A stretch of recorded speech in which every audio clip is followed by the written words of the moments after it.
E aí galera, beleza? Vamos continuar nossos vídeos aqui sobre história constitucional brasileira, a história das constituições brasileiras, e cabe a nós falar agora da Constituição de 1967, a Constituição que é fruto do golpe militar de 1964.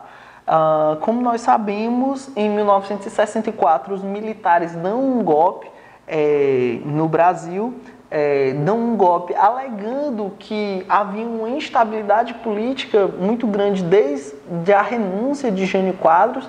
Jânio renuncia, hoje em dia o que os dados da historiografia mais recente mostram, Jânio esperava renunciar, acreditando que haveria um clamor popular para que ele voltasse, e ao voltar, voltaria com mais forte, com mais poderes.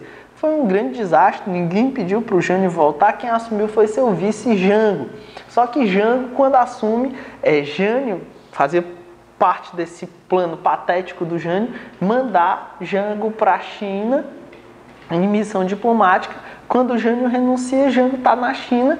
Os militares veem o fato de Jango estar na China como um flerte com o comunismo. Quando Jango volta, não querem deixar que ele assuma, acaba adotando aquela estratégia híbrida de se implantar um parlamentarismo no Brasil. Jango ficaria com a chefia de Estado e a chefia de governo passaria para Tancredo Neves. Foi uma tentativa de se instalar um parlamentarismo para ver se as coisas se arrefeciam no Brasil. O fato é que a tentativa de Jango, posteriormente, de implementar reformas de base, reformas estruturais, que envolviam reforma agrária, reforma na educação, etc., desagradavam vários setores da sociedade.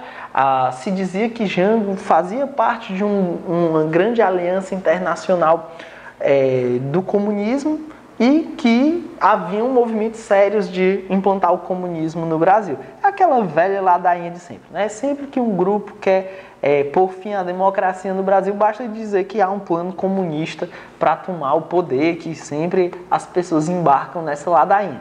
Pois bem, dito isso, em nome de salvar novamente o Brasil dessa suposta ditadura comunista, se faz o golpe de 1964, que se tentou vender como uma revolução, mas de fato de revolução não teve nada. Foi meia dúzia de militares que depõem o governo de Jango e, por meio de uma junta militar encabeçada por Castelo Branco, tomam o poder, e ao tomar o poder impõem uma nova Constituição, uma Constituição outorgada, uma Constituição imposta, sem participação popular. E essa Constituição tem como características básicas ser outorgada, criar uma república federativa com forte centralismo administrativo e político nas mãos do governo da União. Tinha uma tripartição de poderes meramente formal, porque de fato quem mandava, quem inclusive legislava, era o executivo por meio do presidente ou das juntas militares, por meio de atos institucionais, e a séria restrição de direitos que houve no período. Então, detalhes da Constituição de 1967. República, o governo era uma república, a forma do governo era uma forma republicana, era um Estado federal, mas era um federalismo mitigado. Houve uma grande concentração de poderes nas mãos da União, é o que se chama de federalismo de cooperação. Esse não me engana, muitas vezes dá a entender que é um federalismo em que os entes federativos se ajudam, mas o federalismo de cooperação, na verdade, tem a grande marca de concentrar muitos poderes em um dos entes, no caso brasileiro, na União. Então, federalismo de cooperação com forte centralismo nas mãos do executivo, chefia de Estado e chefia de governo, aí sim concentradas na mão do presidente da República. Não tínhamos religião oficial, a capital continuava sendo Brasília, tinha passado a ser Brasília desde 1960, a organização dos poderes em executivo, legislativo e judiciário, mas muito apenas de modo formal. O legislativo bicameral, formado por Câmara dos Deputados e Senado Federal. Na prática, os poderes de Câmara e Senado foram sensivelmente diminuídos. O sufrágio direto, mandato de deputado de 4 anos e de senadores era de 8 anos. Mas o parlamento era fechado ocasionalmente quando ia de encontro com o que o executivo falava. Então, por mais de uma oportunidade, o parlamento foi fechado no Brasil por ação dos militares. Por exemplo, no Ato Institucional número 5, no AI-5 de 1968, foi fechado o Congresso quando foi imposto o AI-5. Então, foi um dos momentos que, historicamente, o Congresso Nacional foi fechado. Em 13 de dezembro de 1968, por exemplo, o Congresso Nacional foi fechado. Era uma Constituição rígida, mas, na verdade, era uma Constituição que era criada e era modificada por meio de atos institucionais, então era uma rigidez apenas formal também, porque na prática o que valia era a força dos militares, que eram capazes de impor os rumos do país, por mais de uma ocasião. Inclusive, aumentaram o número de membros do judiciário, destituíram ministros do STF no período e outros absurdos como esse foram praticados nesse período. Ela possuía um catálogo de direitos fundamentais, mas houve a previsão de suspensão dos direitos políticos por 10 anos.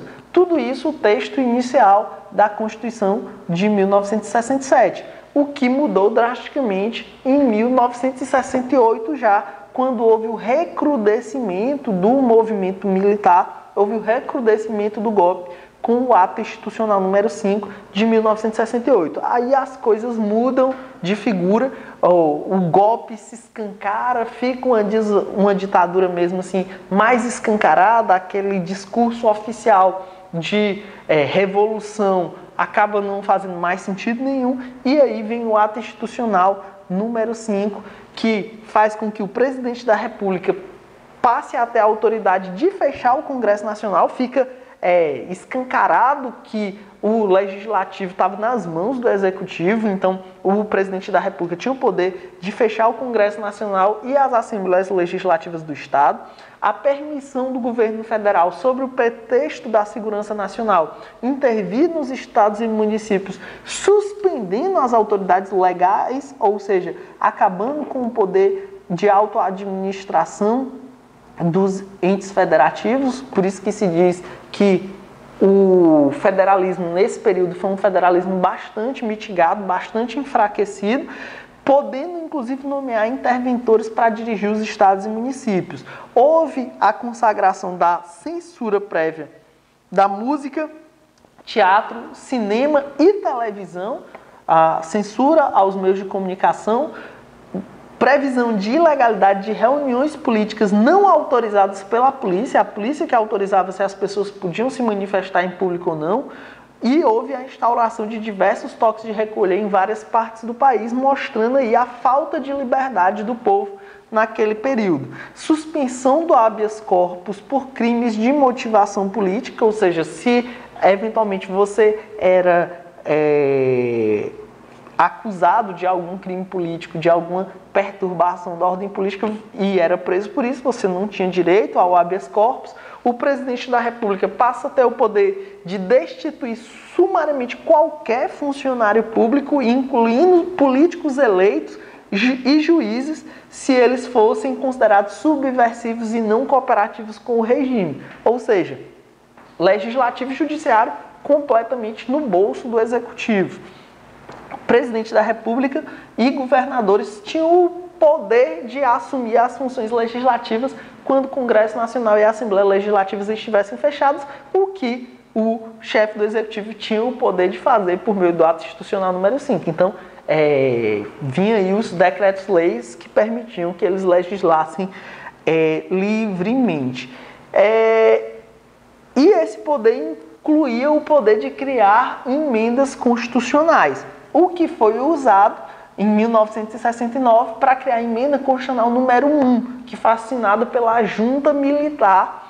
À época, o presidente Costa e Silva estava adoentado, quem estava exercendo as funções de presidente, na verdade, era a junta militar, o chefe do exército, o chefe da Marinha e o chefe da Aeronáutica, e eles criaram a emenda constitucional número 1, com base no AI-5, e essa emenda constitucional número 1, ela modificou tão drasticamente a Constituição de 1967, que passa a ser considerada uma nova Constituição, a Constituição de 1969.